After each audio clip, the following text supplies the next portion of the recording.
Olá, bom dia, tudo bem? Meu nome é Eduardo Saig, esse é o Café das 10, aquele seu programa semanal, onde a gente conversa com os nossos colegas de recursos humanos e os principais assuntos da área. No café dessa semana, eu vou conversar com uma convidada que é mais do que especial, Mariana Pereira. Além de ser uma excelente profissional, é minha grande amiga, e vamos falar sobre burnout. Mas antes, eu quero convidar também você a assistir aos videozinhos que vão aparecer aqui sobre esse mesmo tema, que eu gravei com a Débora Miceli. Eu acho que são vídeos que vão complementar o que eu e a Mari vamos conversar hoje.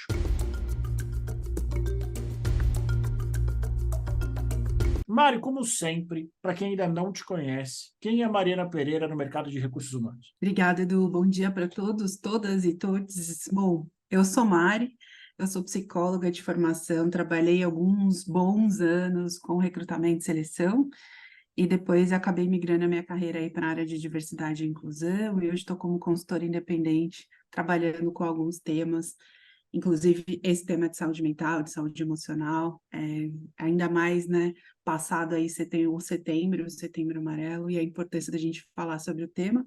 Então, essa sou eu, sou uma profissional de RH diferente, vamos dizer assim, né? E tento enxergar aí os subsistemas de RH e o mundo de uma maneira complementar a todas as outras disciplinas que estão chegando, principalmente diversidade e inclusão. Diversidade e inclusão, que é um dos seus carros-chefes, né, Mari? Lembrando sempre que você, até onde eu sei, foi uma das primeiras pessoas a escrever um livro sobre isso, como que os RHs das empresas, os líderes das empresas, eles conseguem criar ambientes seguros para diversidade e inclusão. E eu me lembro que você já falava isso há muitos e muitos anos atrás, quando não era tão noticiado, né? Exatamente, o livro está disponível na Amazon, depois a gente passa aí o endereço para as pessoas, mas fala muito sobre um case de sucesso de uma empresa de hotelaria na qual eu Sim. estava, que a gente trabalhou bastante com processos de recrutamento e seleção e treinamentos com foco em diversidade e inclusão e para públicos subrepresentados. A gente, Muito, inclusive, tem um café sobre isso, tipo, exatamente, um dos nem primeiros sei de que cafés. ano.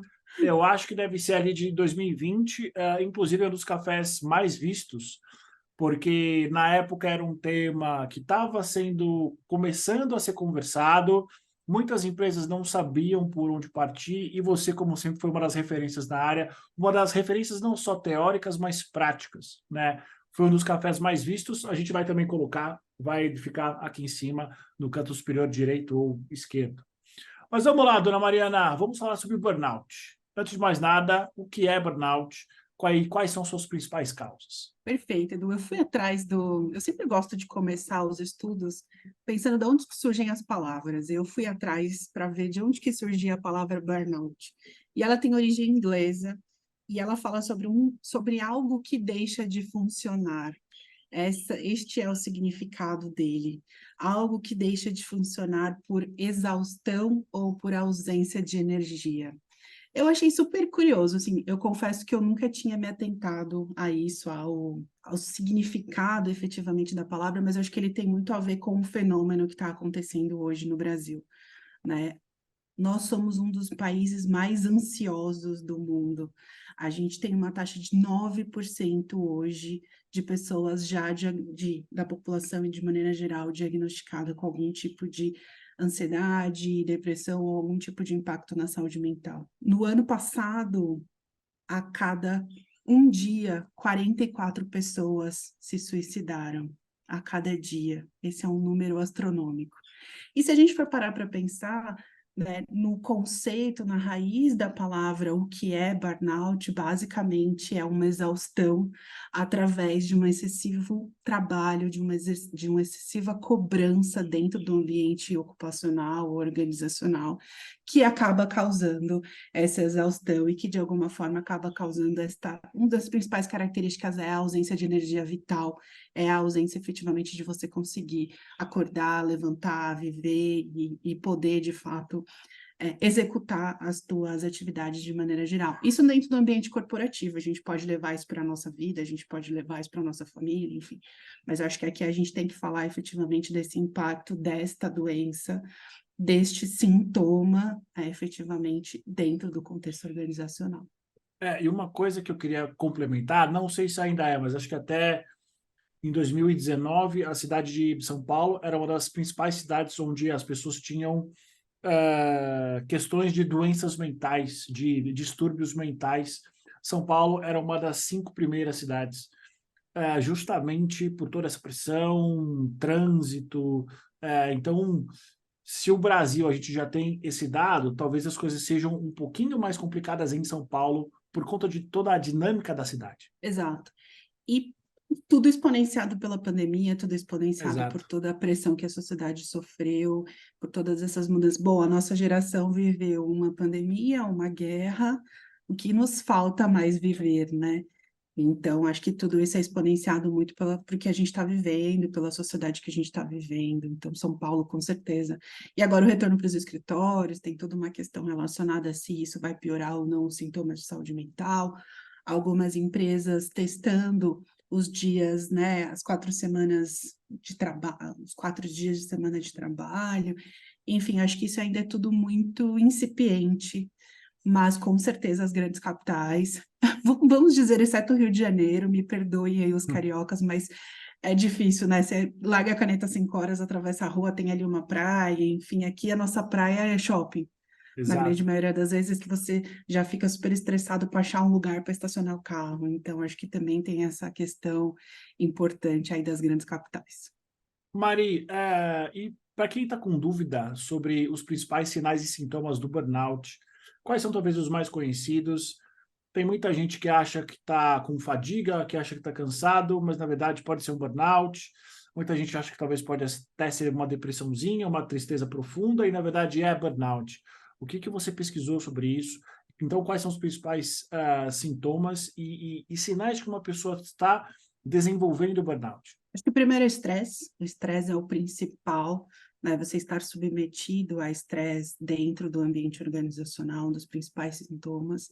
A exaustão, né? O Cortella que fala isso muito bem, né? Ele fala uma coisa é eu estar num estado melancólico, uma coisa é eu estar triste, uma vez ou outra vez, uma outra coisa é isso ser uma coisa muito presente e que me impossibilita de manifestar qualquer tipo de energia de resolução. Então, aquelas pessoas que postergam muitas coisas, aquelas pessoas que deixam tudo para a última hora, que estão ali. E não porque eu sei que tem gente que vive nessa rotina e que gosta dessa adrenalina, não é esse tipo de pessoa. A gente está falando daquela pessoa que não tem energia mesmo. E um dos principais pontos que tem aparecido, principalmente depois da pandemia, é a despersonalização. É a minha incapacidade perante os meus desafios de executá-los, porque eu acho que eu não sou capaz. A pressão, o contexto, ele é tão grande que ele causa em mim uma despersonalização daquilo que eu sou, a ponto de eu me questionar, será que eu sou boa mesmo o suficiente? Será que eu realmente consigo fazer isso? E pessoas que estão passando por este processo já estão num processo muito mais avançado e tendem a ter muito mais exaustão emocional e tendem a ter muito mais esse mal-estar, né? Aquela coisa do tipo o dilema da segunda-feira, do domingo à noite, né? Do Sim. Fantástico. Esse também é um dos sintomas, mas a gente tem que se preocupar muito mais com aquela pessoa que tem uma incapacidade de realizar sua tarefa. E não porque ela não consegue, mas porque ela não se acha capaz. E isso é muito forte. Porque você imagina uma pessoa que tem ali anos de experiência, que tem ali uma vivência acadêmica, teórica, prática a respeito daquilo que está fazendo e executando, e se vê impossibilitada de fazer uma tarefa simples, se vê incapaz de fazer uma tarefa muito simples ou até uma tarefa complexa, porque não acredita mais em si mesmo, se despersonaliza perante o trabalho. E isso é um dos sintomas mais críticos e mais graves aí quando a gente olha para o burnout, que ainda não é uma doença reconhecida pela Organização Mundial de Saúde. Lembrando que muitos psicólogos, muitos psiquiatras hoje já emitem laudos com o possível CDF de burnout, mas o burnout ainda não é reconhecido como uma doença ocupacional. Será, em breve, mas ainda não é, ainda tem muito estudo e muita teoria ainda para se falar a respeito do tema. Dentro disso que você está falando, Mari, talvez possa até potencializar a famosa síndrome da impostora, né? No caso das mulheres, né? Sim, no caso das mulheres ainda tem todo esse acréscimo, né? Toda a carga da questão de gênero, toda a carga de você ser em alguns ambientes organizacionais desacreditado.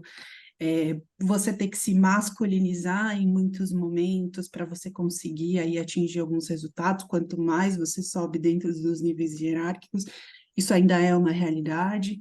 Então, muitas vezes, não achei nenhuma estatística de alguma fonte confiável para te dizer assim, o impacto no burnout ele é muito maior em mulher do que em homem. Ainda não existe muitos estudos concretos e assertivos com relação a isso. Mas, com certeza, as questões de grupos subrepresentados, de você ser hoje uma pessoa preta no Brasil, de você ser uma pessoa LGBT, ou de você ser uma mulher, tem ali questões muito mais delicadas envolvidas no processo. E a síndrome do impostor é uma dessas, né? Sim, Mas essa síndrome da impostora, ela vem muito mais no sentido de eu não me sentir capaz por eu ser efetivamente mulher, entendi. pelo meu papel de gênero. A questão do burnout é independente de gênero. A gente está falando aí de um.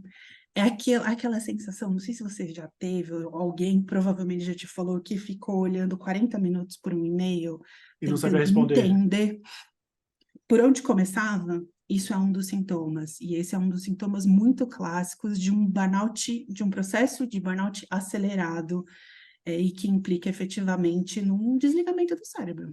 Vai chegar uma hora que o nosso cérebro é igual um computador, vai chegar uma hora que ele desliga, e aí efetivamente é que vem o surto, é que vem aquele processo que as pessoas dizem, eu estou em burnout. Quando as pessoas usam essa expressão, é porque elas já passaram por esse processo de desligamento do cérebro. Chega uma hora que o cérebro ele está tão, né, a geração, vamos dizer assim, a geração dopamina, ele está tão, com tanta dopamina, os níveis de ansiedade e de cortisol estão tão grandes, e o nosso corpo é muito sábio, ele desliga para ele não explodir. Basicamente é isso. Nossa, entendi.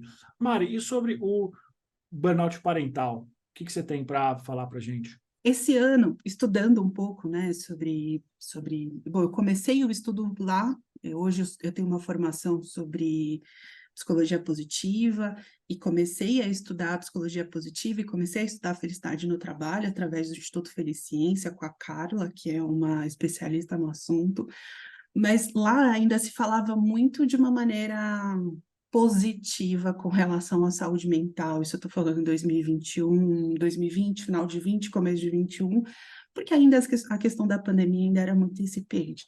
Então, olhava-se a questão de felicidade no trabalho, felicidade corporativa, como que eu gero bem-estar para as empresas. Então, eu comecei a estudar isso. Cheguei efetivamente nas questões de burnout, até pela minha formação em saúde, e esse ano me deparei com uma pesquisa da Universidade de Ohio, e é uma pesquisa super interessante que fala sobre o impacto do burnout nas figuras parentais. E aí acho que isso é a grande novidade que eu trago, e a grande novidade que incrementa um pouco daquilo que a Débora provavelmente trouxe. Né? Sim, Como a gente falou, os marcadores sociais acabam influenciando muito mais. Então você imagina todo esse contexto dessa pessoa, mas dentro de um contexto familiar. Então, a exaustão emocional, ela também vem, a exaustão física, ela também vem, ou seja, eu não tenho ali, na minha relação com meu filho ou minha filha, eu me despersonalizo também, ou seja, eu entendo e creio efetivamente aquela coisa daquelas crenças que a gente tem no cérebro e que a gente constrói ao longo do tempo, de que eu não sou capaz de dar o mínimo necessário para aquela criança, né? Então, o mínimo de sobrevivência, vamos dizer assim. Acrescento a isso a uma dificuldade de processo de eu me socializar, a minha rede de apoio que eu crio dentro do meu processo, lá se eu sou uma pessoa grávida ou tentante, lá no meu processo até o nascimento da criança já não me serve mais quando a criança nasce, e aí eu me vejo num ciclo na qual eu não consigo me ver como alguém que pode nutrir e prover vida efetivamente para aquela pessoa.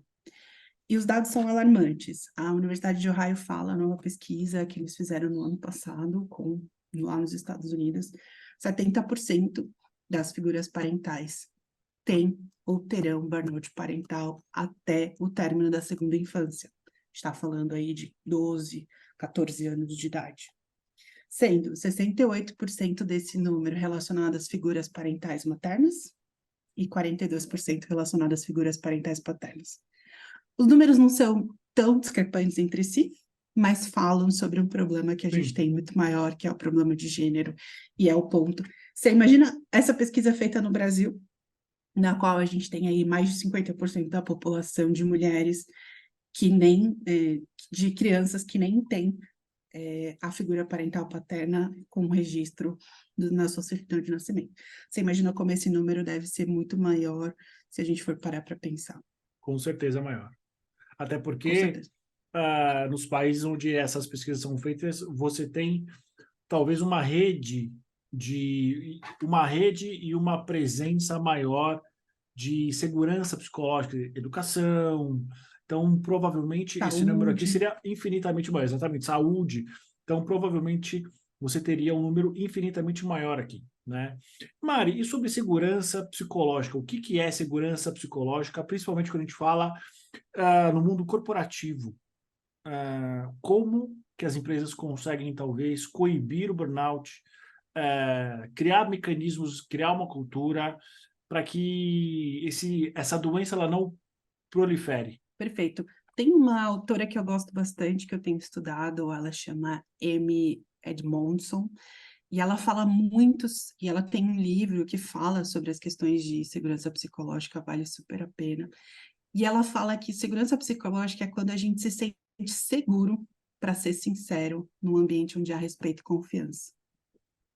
Isso é muito, muito relevante.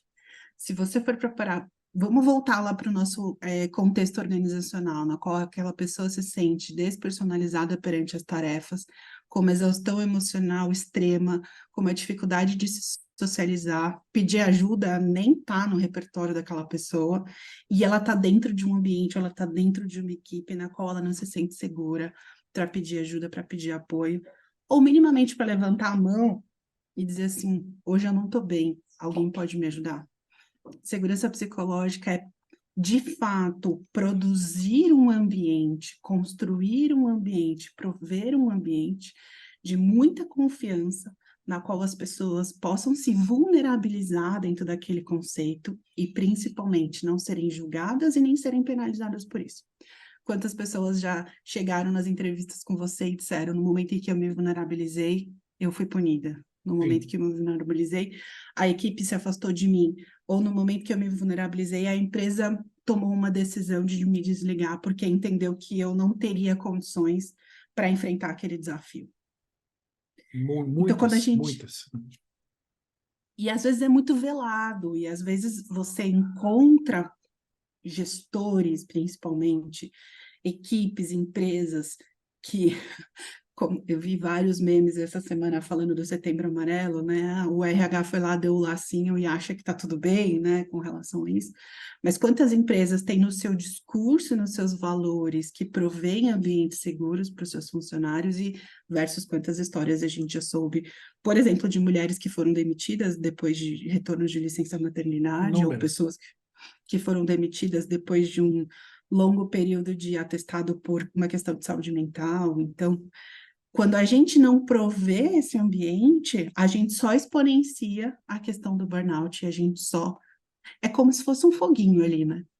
Sim. E que exponencia e que cada vez mais causa e que dá mais desconforto para aquela pessoa, para que a pessoa chegue naquele nível do desliguei meu cérebro.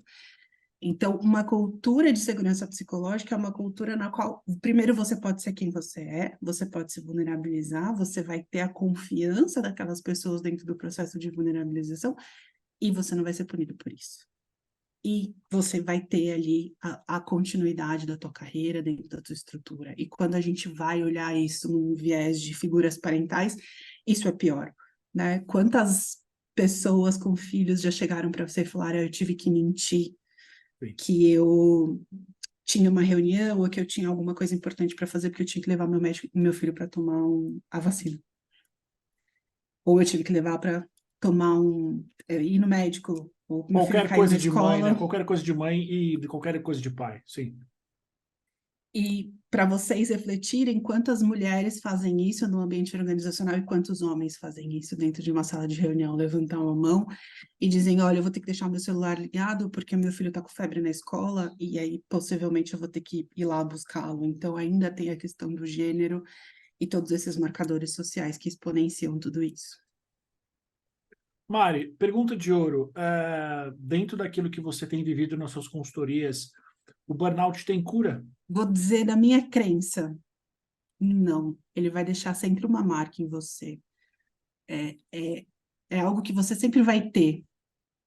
É algo que vai estar sempre presente na sua vida. Mas é algo que você aprende a lidar.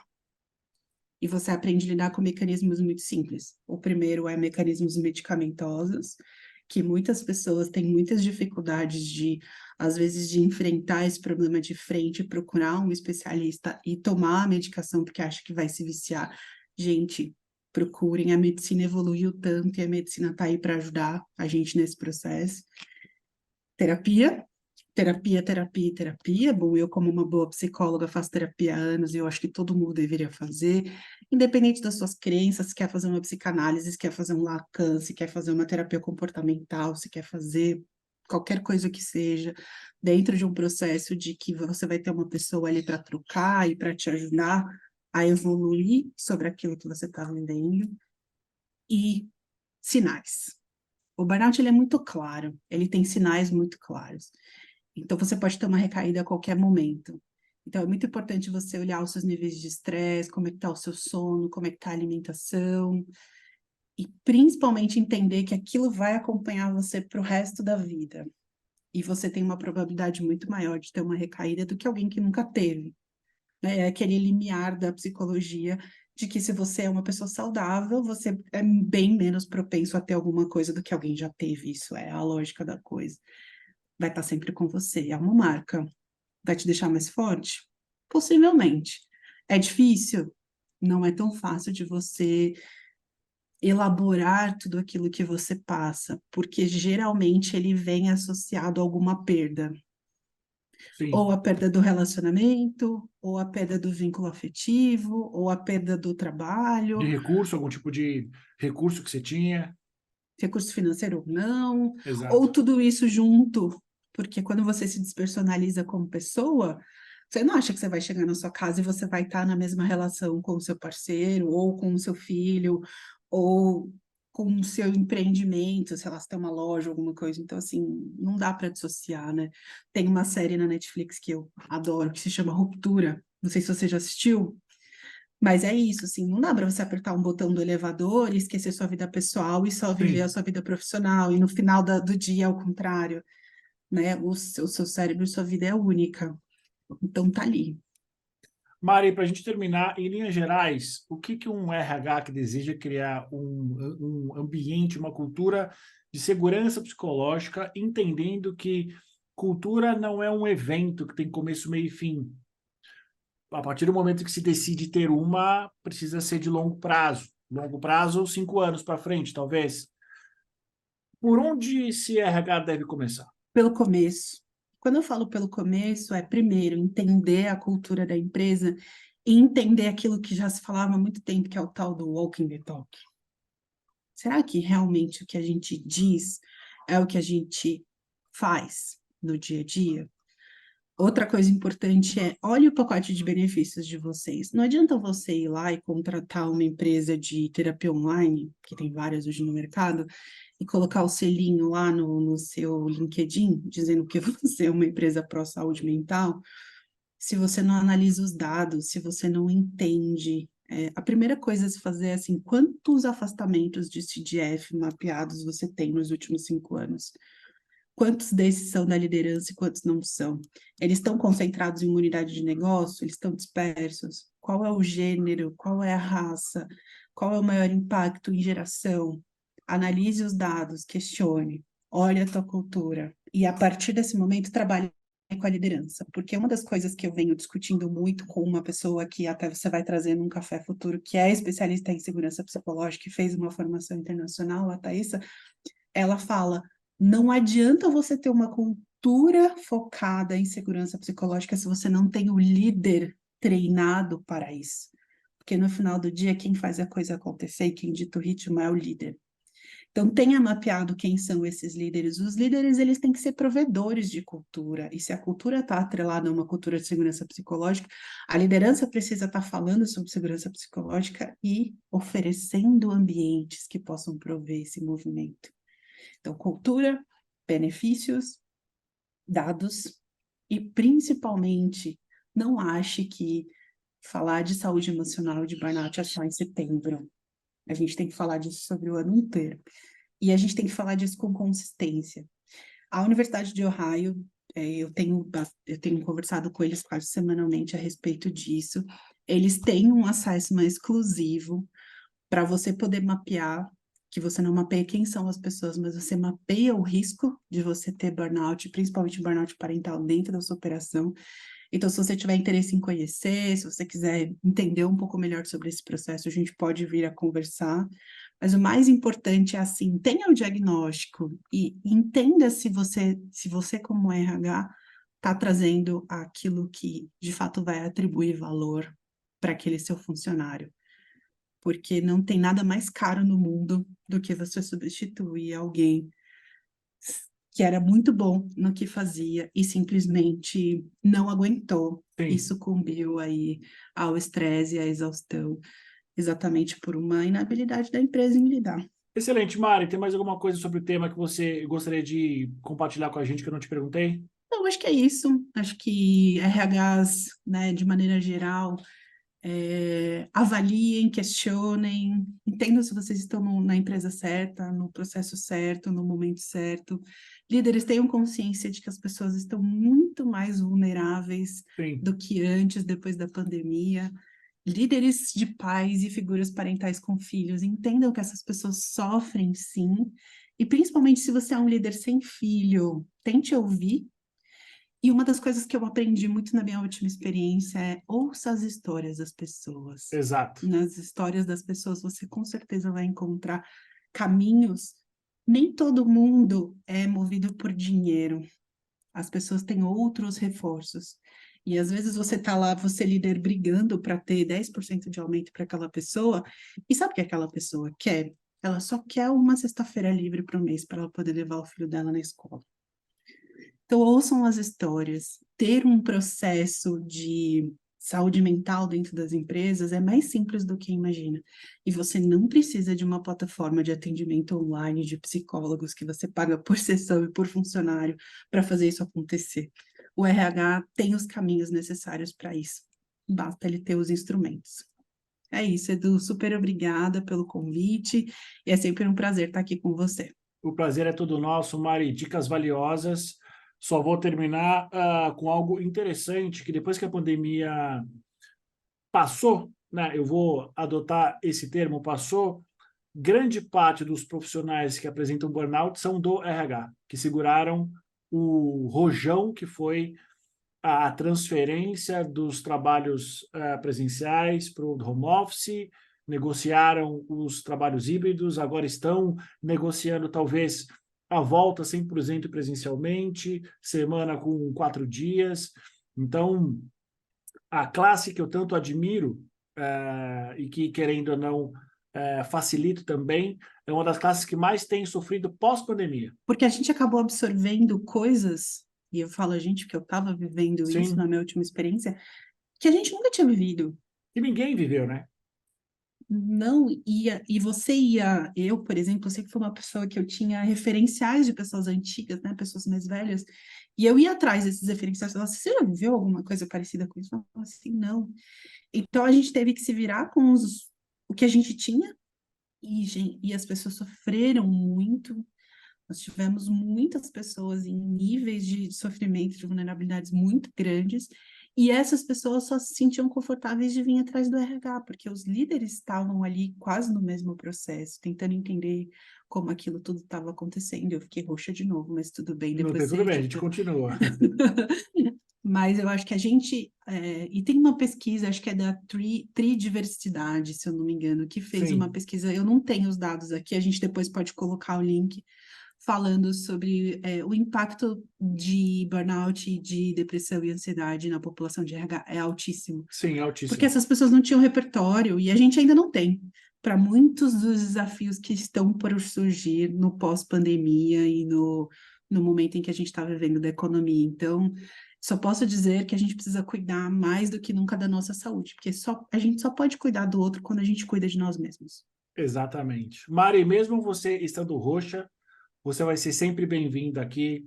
Muito obrigado por essa conversa, obrigado por todo o suporte que você tem dado, sempre trazendo temas relevantes, principalmente trazendo assuntos que vão da estratégia conceitual, partindo para a prática e vice-versa. Eu acho que isso é super importante. A casa aqui é sua. Obrigado mais uma vez. Obrigada, Edu. Um abraço. Um abraço. Para você que está vendo a gente, está ouvindo, Mariana ainda Roxa, muito obrigado pela audiência e até semana que vem.